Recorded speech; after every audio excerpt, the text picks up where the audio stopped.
अस्सलाम वालेकुम। Chapter number हमारा 10 चल रहा है, प्रॉपर्टीज़ ऑफ मैटर। और आज से हम एक और फिज़िकल क्वांटिटी को जो है वो पढ़ने जा रहे हैं, जो कि प्रेशर है।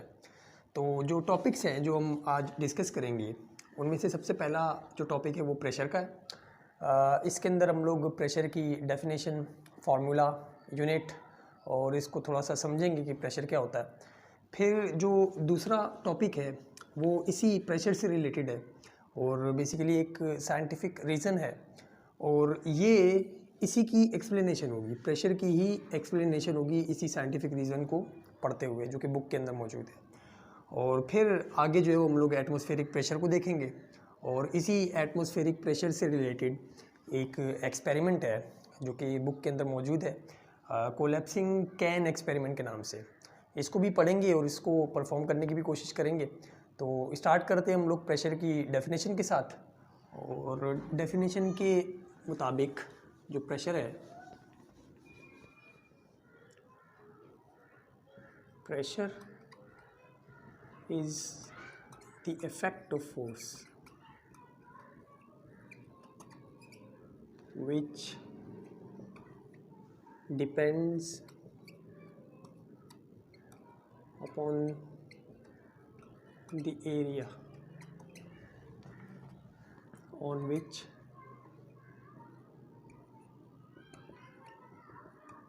it is applied। और अगर डेफिनेशन की बात करें तो डेफिनेशन के मुताबिक the force acting per unit area is called pressure।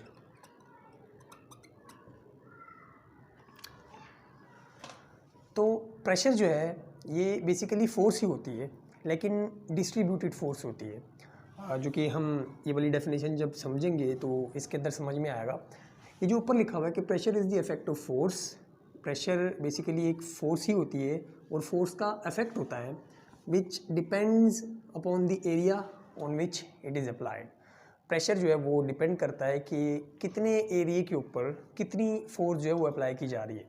तो एरिया का और फोर्स का अगर रिलेशन बनाएं या फिर इसका रेशो लें, इसको डिवाइड करें, तो हमारे पास जो वैल्यू आती है वो प्रेशर होता है। डेफिनेशन के मुताबिक the force acting per unit area is called pressure. Pressure force ही होती है, लेकिन कौन सी फोर्स होती है? जो कि यूनिट एरिया के ऊपर अप्लाई हो रही होती है। डिस्ट्रीब्यूटेड फोर्स भी इसको बोल सकते हैं कि जब हम टोटल फोर्स को डिस्ट्रीब्यूट करते हैं पूरे के पूरे एरिया के ऊपर, तो जो हमारे पास यूनिट एरिया के ऊपर जो फोर्स अप्लाई हो रही होती है हम बोलते हैं कि ये प्रेशर है। इसके फार्मूले को लिखते हैं और फिर इसको जो है वो मज़ीद डिटेल में समझेंगे, जो कि फार्मूले से जो है हमें और ज़्यादा समझ में आ जाएगा। फार्मूला इसका इसी डेफिनेशन को यूज़ करते हुए जो हम लोग बनाएंगे। और अगर फार्मूला इसका बनाएं तो force acting per unit area same उसी तरह है ये, जैसे कि हमने वेलोसिटी के बारे में पढ़ा था कि डिस्प्लेसमेंट पर यूनिट टाइम जो होता है वो वेलोसिटी होता है। यानी कि यूनिट टाइम के अंदर अगर यूनिट आप सेकंड ले रहे हैं तो एक सेकंड के अंदर कोई बॉडी कितना ज़्यादा डिस्प्लेस कर रही है, कितनी ज़्यादा डिस्प्लेसमेंट कवर कर रही है, वो हमारे पास वेलोसिटी होती थी, जिसकी यूनिट मीटर पर सेकंड होती थी। सेम उसी तरह यहाँ पे force acting per unit area के ऊपर कितनी फोर्स एक्ट कर रही है उसको हम लोग प्रेशर बोलते हैं। तो फार्मूले के मुताबिक फोर्स जो है वो ऊपर आएगी और नीचे जो है वो एरिया आएगा, फोर्स पर एरिया, और इसको हम F/A शॉर्ट के अंदर करके लिख सकते हैं, जो कि इसका फार्मूला है। P = F/A। और अगर इसकी यूनिट की बात करें तो जो इसकी यूनिट बनेगी, फोर्स की यूनिट न्यूटन होती है और एरिया की जो यूनिट होती है वो मीटर स्क्वायर होती है। तो प्रेशर की जो यूनिट है वो न्यूटन पर मीटर स्क्वायर भी हो सकती है और पास्कल भी हम यूज़ करते हैं, जिसको शॉर्ट के अंदर P और A से डिनोट किया जाता है। और ये वाली जो है ये इसकी SI यूनिट है, मतलब हम ये वाली यूनिट जो है वो प्रेशर को मेजर करने के लिए इस्तेमाल करते हैं, जो कि पास्कल है। अब फोर्स पर यूनिट एरिया का क्या मतलब है, इस प्रेशर को जो है वो हम लोग समझते हैं। डेफिनेशन के मुताबिक तो हमें ये समझ में आया कि एक यूनिट एरिया के ऊपर जितनी भी फोर्स लग रही होती है वो हमारे पास जो है वो प्रेशर कहलाती है। अब यहाँ पे एरिया क्या होता है, काफ़ी सारे बच्चे जो हैं वो इसके अंदर भी कंफ्यूज होते हैं कि एरिया क्या होता है। और ये वाला जो कॉन्सेप्ट है ये बेसिकली प्रीवियस क्लासेस से रिलेटेड है। मैथ्स में बचपन में जो है बच्चों को बताया जाता है कि एरिया क्या होता है। तो यहाँ पे हम लोग भी समझ लेते हैं कि एरिया क्या होता है। एरिया का जो फॉर्मूला है वो लेंथ मल्टीप्लाई बाय ब्रेथ है, यानी कि जो आपके पास लेंथ है उसको आप ब्रेथ के साथ मल्टीप्लाई करो या फिर दो लेंथ को आपस में मल्टीप्लाई करो तो वो हमारे पास एरिया की वैल्यू देता है। और ये पूरा जितना भी एरिया कहलाएगा ये फिर ये जो जितनी भी स्पेस है इसको हम लोग एरिया बोलते हैं, पूरी स्पेस को एरिया बोलते हैं। जैसे 3D के अंदर 3 डायमेंशंस के अंदर वॉल्यूम होता है कि जितनी जगह कोई चीज़ घेरता है उसको वॉल्यूम बोलते हैं। इसी तरह अगर 2D के अंदर हम लोग बात करें तो कोई चीज़ 2D के अंदर कितनी जगह घेरेगी या कितनी जगह पे आएगी या फिर उसका जो ये वाला पोर्शन होगा पूरा वो एरिया कहलाता है। अब फ़र्ज़ करो कि ये जो पूरे का पूरा एरिया है इसकी कुछ वैल्यू है, जैसे कि फॉर एग्ज़ाम्पल हम लिख लेते हैं कि जो इसकी वैल्यू है वो 4 मीटर स्क्वायर है। ये लेंथ है और ये ब्रेथ है, इन दोनों को हमने मल्टीप्लाई करवाया या फिर ये जो पूरे का पूरा एरिया है इसकी जो वैल्यू है वो 4 मीटर स्क्वायर है। अब फ़र्ज़ करो कि ये जो पूरे का पूरा 4 मीटर स्क्वायर का एरिया है इसके ऊपर फोर्स अप्लाई हो रही है, ये under the action of force है। इसके ऊपर पूरे के पूरे एरिया के ऊपर यहाँ से यहाँ तक फोर्स अप्लाई की जा रही है और फोर्स लग रही है इसके ऊपर। तो डेफिनेशन के मुताबिक यहाँ पे प्रेशर कितना होगा, फोर्स तो पूरी की पूरी जो लग रही है वो यहाँ पे हम लोग वो भी लिख देते हैं कि जो टोटल फोर्स इसके ऊपर लग रही है वो 20 न्यूटन की फोर्स है। तो 20 न्यूटन की फोर्स है और 4 मीटर स्क्वायर के एरिया के ऊपर वो लग रही है। 20 न्यूटन की फोर्स 4 मीटर स्क्वायर के एरिया के ऊपर लग रही है। तो टोटल फोर्स जो है वो हमारे पास 20 न्यूटन है और टोटल एरिया जो है वो 4 मीटर स्क्वायर है। अब यहाँ पे अगर आपसे पूछा जाए कि बताओ प्रेशर कितना होगा इस पूरे के पूरे एरिया के ऊपर या फिर इस प्लेट के ऊपर, फ़र्ज़ करो कि ये एक प्लेट है तो इसके ऊपर प्रेशर कितना लग रहा होगा। तो प्रेशर निकालने के लिए हमें डिस्ट्रीब्यूटेड फोर्स निकालनी पड़ेगी, यानी कि ये पता करना पड़ेगा कि यूनिट एरिया के ऊपर कितनी फोर्स लग रही है। यूनिट एरिया के ऊपर कितनी फोर्स लग रही है वही हमने डेफिनेशन के अंदर पढ़ा कि जो हमारे यूनिट एरिया के ऊपर फोर्स लग रही होती है, एक्ट कर रही होती है, उसको हम लोग प्रेशर बोलते हैं।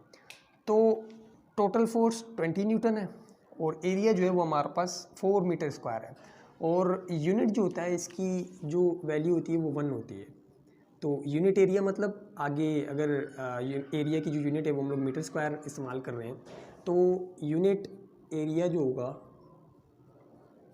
वो होगा 1 मीटर स्क्वायर का। तो मतलब ये हुआ कि ये जो 20 न्यूटन की फोर्स है हमें इसको डिवाइड करना पड़ेगा और ये देखना पड़ेगा कि 1 मीटर स्क्वायर के एरिया के ऊपर कितनी फोर्स डिस्ट्रीब्यूट हो रही है, कितनी फोर्स का कितना इफेक्ट जो है वो 1 मीटर स्क्वायर के एरिया के ऊपर जा रहा है। तो फ़र्ज़ करो कि हमने इसको डिवाइड कर दिया यूँ और ये जो था ये 1 मीटर स्क्वायर था, ये 1 मीटर स्क्वायर था, ये 1 मीटर स्क्वायर था और ये 1 मीटर स्क्वायर था और ये पूरे मिला के जो है वो हमारे पास 4 मीटर स्क्वायर बन रहे थे। या फिर वैसे भी अगर फोर्स को और एरिया को आपस में डिवाइड करें इस फार्मूले के अंदर रख के तो हमारे पास जो प्रेशर की वैल्यू आ जाएगी। यानी कि फ़र्ज़ करो कि आपके पास 20 टॉफ़ियाँ हैं और वो आपने तकसीम करनी है 4 लोगों के ऊपर इक्वली, तो एक बंदे के हिस्से में कितना आएगा, सिंपली 5 टॉफ़ियाँ आएंगी। और ये कैसे किया, हमने 20 को जो डिवाइड करवा दिया 4 से, ये तो हमने डायरेक्ट किया है। तो अगर जो है वो यहाँ पे इसको देख के करना है तो फोर्स ऊपर आएगी और एरिया जो है वो नीचे आएगा। तो जो वैल्यू आएगी हमारे पास वो एक यूनिट एरिया के ऊपर कितनी फोर्स आ रही है, फिर एक यूनिट एरिया के हिस्से में कितनी फोर्स आ रही है वो उसकी वैल्यू मिलेगी। और अगर वैसे करके देखें तो इक्वली इसको 4 हिस्सों में डिवाइड कर दो, हमें पता है कि ये 4 मीटर स्क्वायर का एरिया है।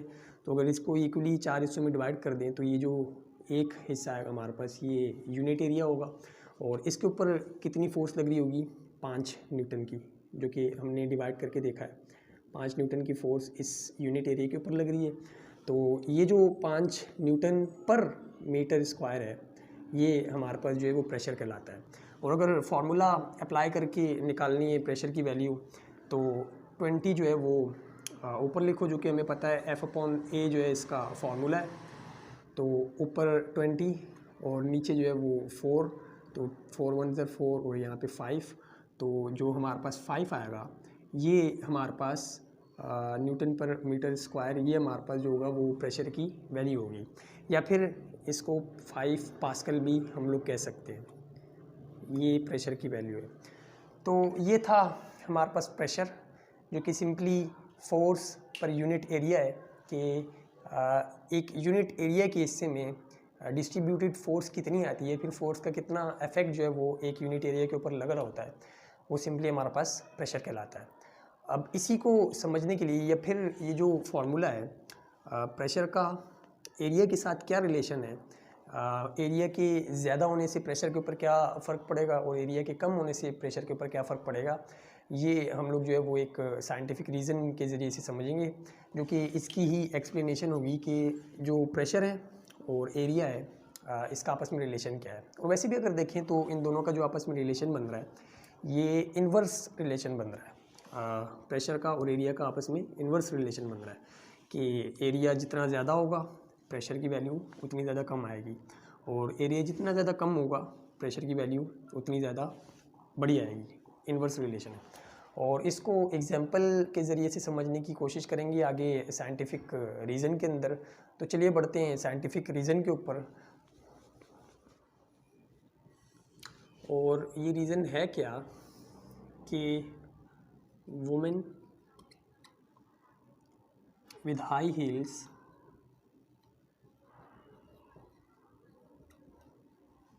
sinks more into the ground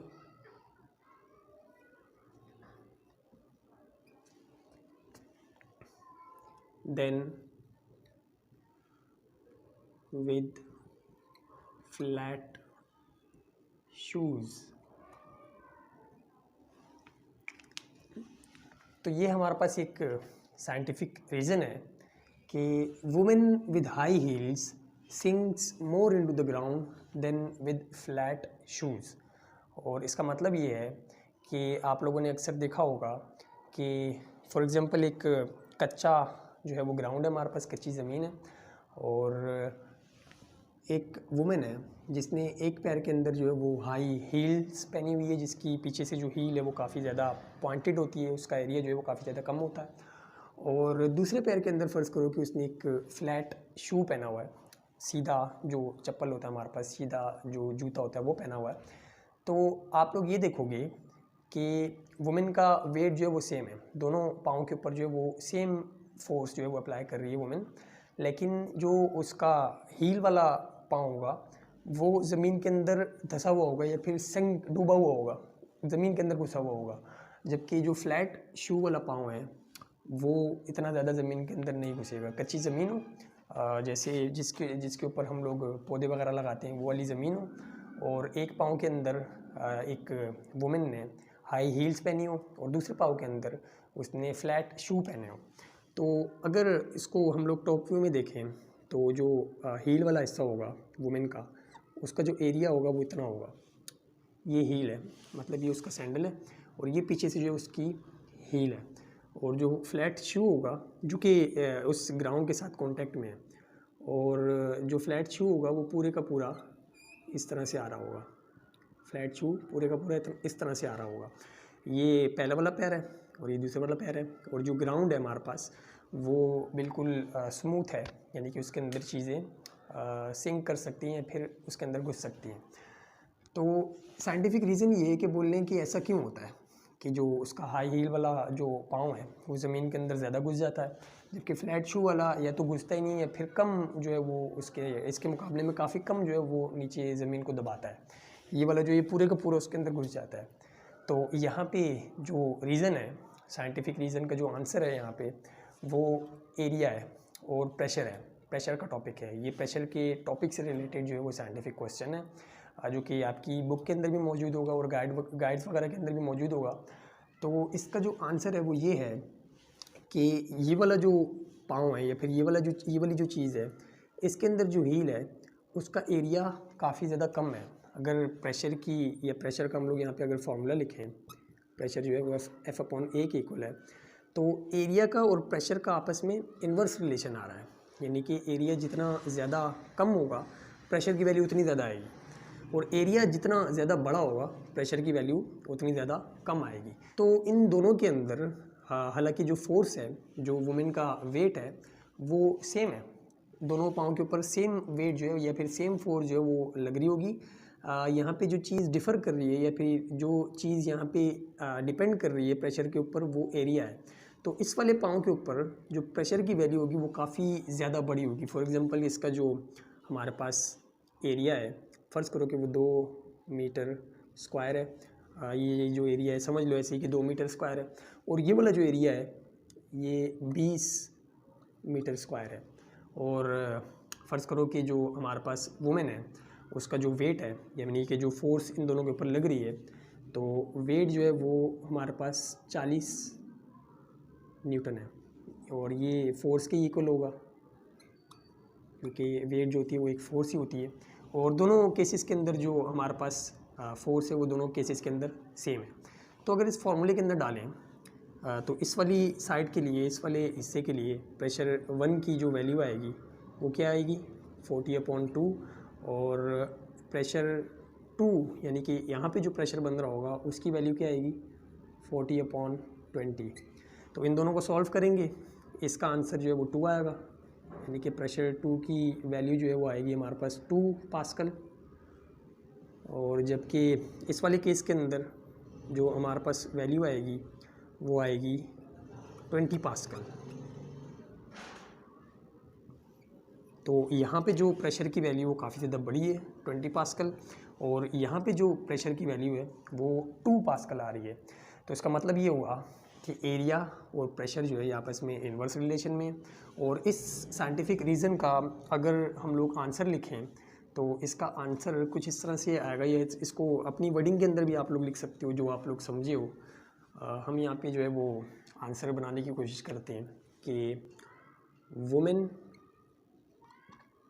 with high heel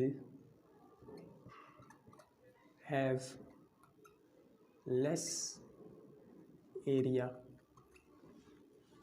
while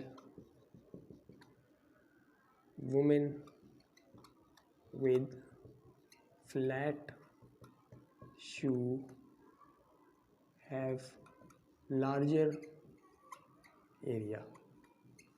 Since we know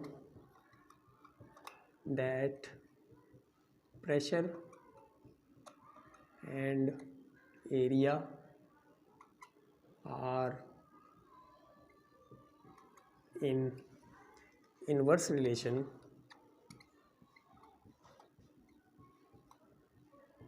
that's why in the case of high heel, women can put, or women put high pressure on ground while with flat shoe the pressure will be low। तो ये इसका answer हो सकता है कि high heel के साथ जो है वो वुमेन ज़्यादा प्रेशर अप्लाई कर रही होगी ग्राउंड के ऊपर, और फ्लैट शू के साथ जो है वो उसका प्रेशर काफ़ी ज़्यादा लो होगा। और यही वजह है कि हाई हील जो है वो ज़्यादा ज़मीन के अंदर घुस जाएगी, जबकि फ्लैट शू जो है वो इतना ज़्यादा ज़मीन के अंदर नहीं घुस सकता। तो ये प्रेशर और एरिया का आपस में रिलेशन था जो कि हमने एक साइंटिफिक रीज़न की मदद से जो है वो समझा। तो अब बढ़ते हम लोग अपनी तीसरी चीज़ के ऊपर जो कि एटमॉस्फेरिक प्रेशर है, और फिर उसके बाद एटमॉस्फेरिक प्रेशर से ही रिलेटेड एक एक्सपेरिमेंट भी जो है हम लोग यहाँ पे परफॉर्म करेंगे। तो बढ़ते हैं एटमॉस्फेरिक प्रेशर की तरफ। pressure. The pressure exerted by the weight of atmosphere on the surface of Earth is called atmospheric pressure.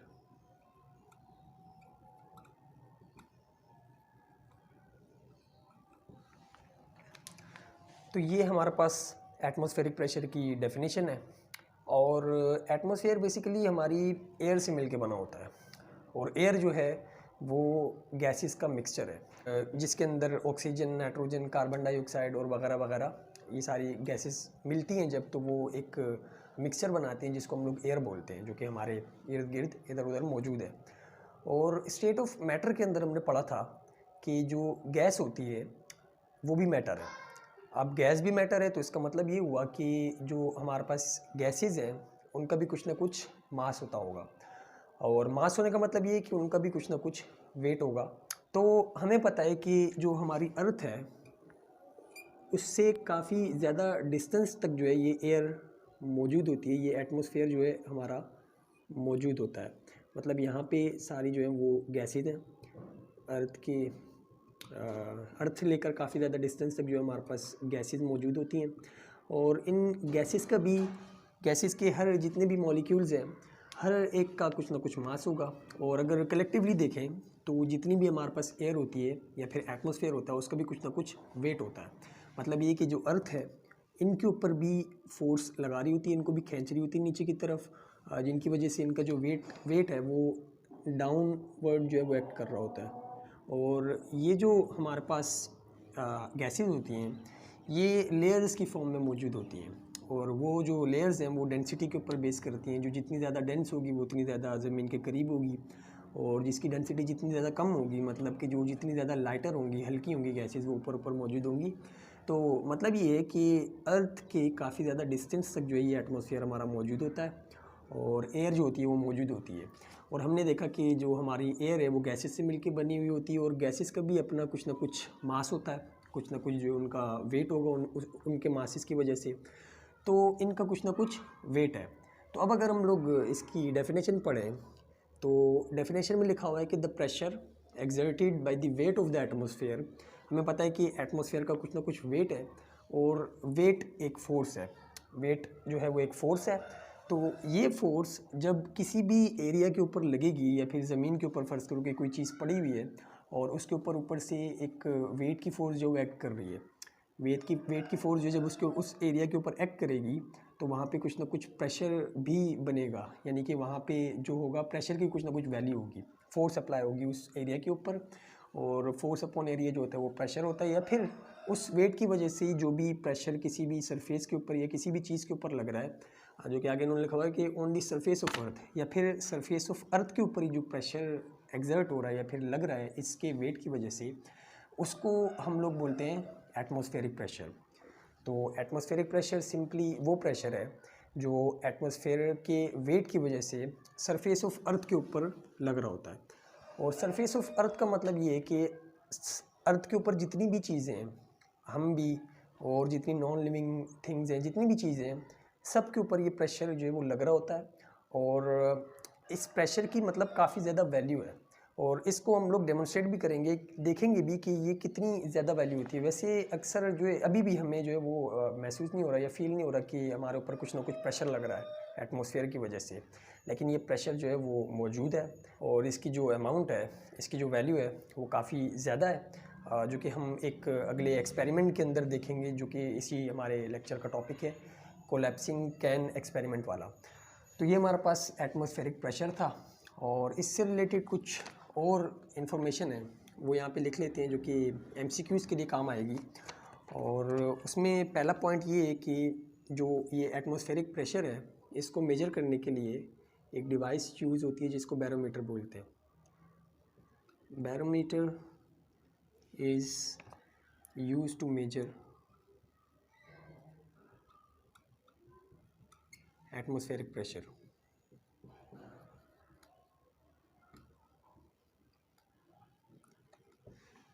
इस एटमॉस्फेरिक प्रेशर की वैल्यू कैलकुलेट करने के लिए हमारे पास जो इंस्ट्रूमेंट होता है या फिर जो डिवाइस होती है उसको हम लोग बैरोमीटर बोलते हैं।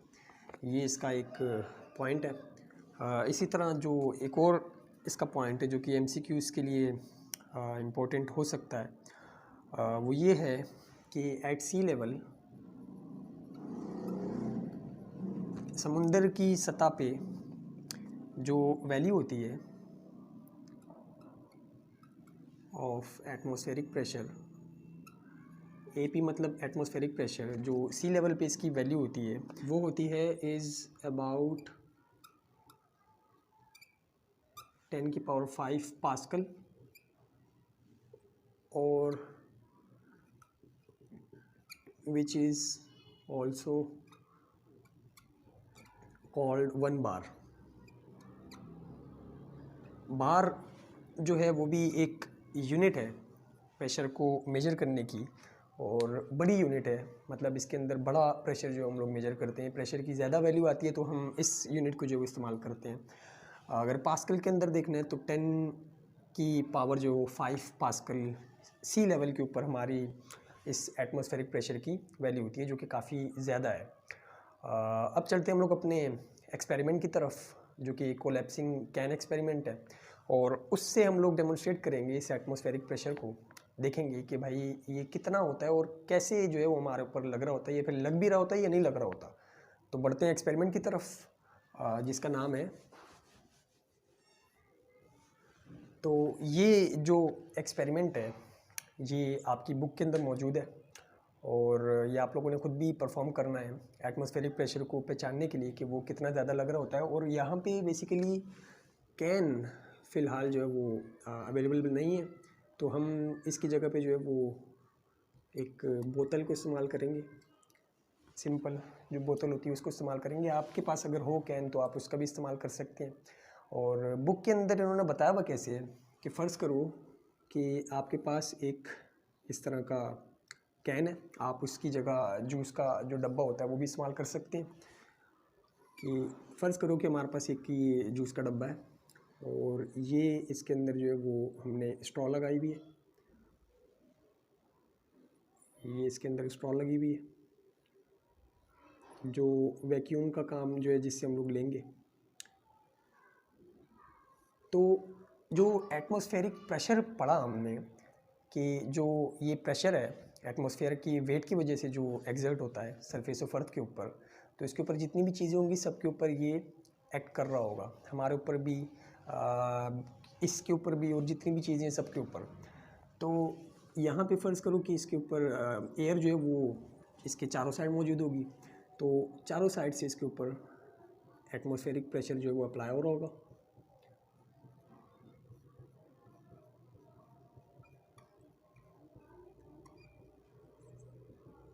इस तरह से। तो होना क्या चाहिए,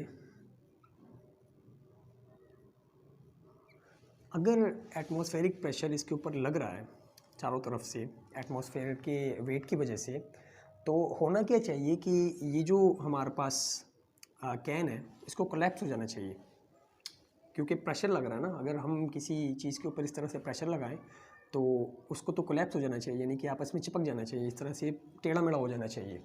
लेकिन हमें पता है कि इसके अंदर भी एयर मौजूद होगी, ये डब्बे के अंदर भी एयर मौजूद होगी, क्योंकि यहाँ से एक ओपनिंग है, तो एयर यहाँ पे मौजूद है, यानी कि एटमॉस्फेयर यहाँ पे भी होगा। और ये क्या कर रहा होगा, ये अपोजिट डायरेक्शन में फोर्स लगा रहा होगा, या अपोजिट डायरेक्शन में प्रेशर जो है वो एक्सर्ट कर रहा होगा। इसलिए जो हमारे पास जो कैन वगैरह या फिर जो बोतल वगैरह जो वैक्यूम होते हैं, जो खाली होते हैं अंदर से, वो प्रॉपर शेप के अंदर होते हैं कि बाहर से भी प्रेशर लग रहा है, और जो अंदर इसके अंदर एयर मौजूद है वो भी प्रेशर लगा रही है, और ये दोनों आपस में एक दूसरे को बैलेंस कर रहे हैं। और ये वाली जो सिचुएशन है ये आम तौर पे हम लोग देखते हैं। सिंपली अगर कोई मैं यहाँ पे जूस का डब्बा रखूँ तो वो ऐसा होगा, कोलैप्स वगैरह नहीं होगा आपस में, मतलब इस स्टेट के अंदर होगा, ये इस वाली शक्ल के अंदर होगा।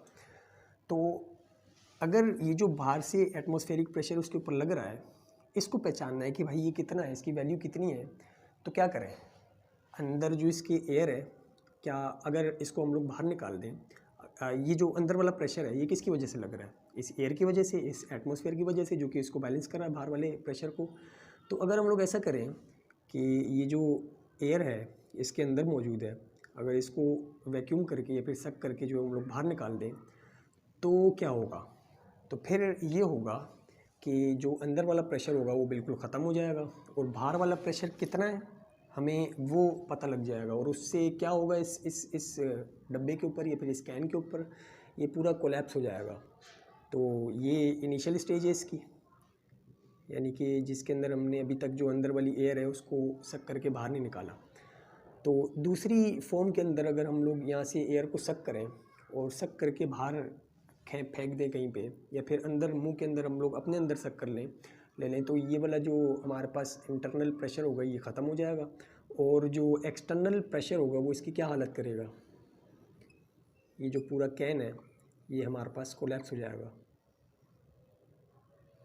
जो कि आपकी बुक के अंदर भी इस तरह की डायग्राम बनी होगी कि जो हमारा एक्सटर्नल प्रेशर है वो इसको कोलैप्स कर देगा, यानी कि इसकी पूरी शक्ल ही चेंज कर देगा, टेढ़ा मेढ़ा कर देगा इसको।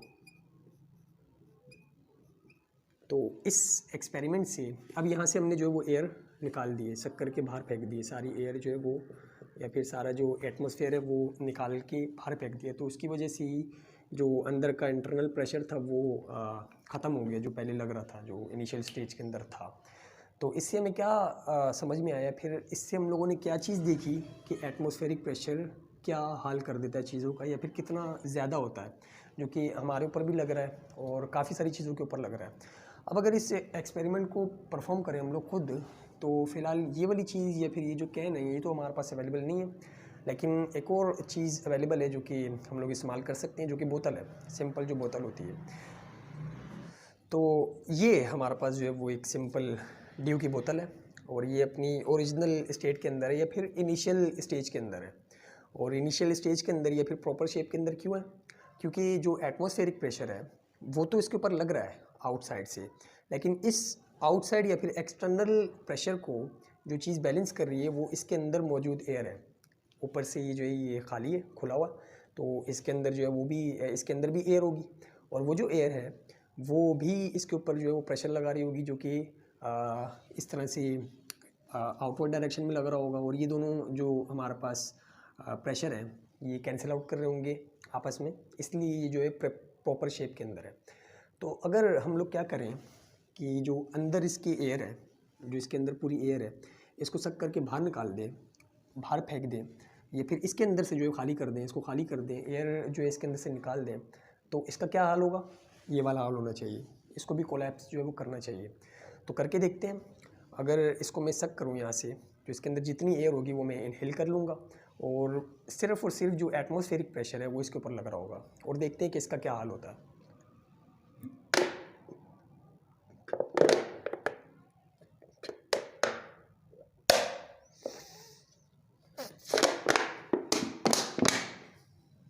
तो हमने देखा कि ये जो बोतल थी ये भी कोलैप्स कर गई और इसके अंदर अभी फ़िलहाल थोड़ी सी एयर और भी मौजूद थी। अगर बिल्कुल सक कर दें तो ये बिल्कुल कचूमड़ हो जाएगा, इस तरह से हो जाएगा, बिल्कुल आपस में कोलैप्स कर जाएगा। तो एटमॉस्फेरिक प्रेशर की इतनी ज़्यादा वैल्यू होती है, जो कि हमारे ऊपर भी लग रहा है और सारी चीज़ों के ऊपर लग रहा है, और इसकी वजह से जो है वो इस तरह की चीज़ें प्रॉपर शेप के अंदर होती हैं। तो आज के लिए इतना ही, मिलते हैं अगली वीडियो में, तब तक के लिए अल्लाह हाफिज़।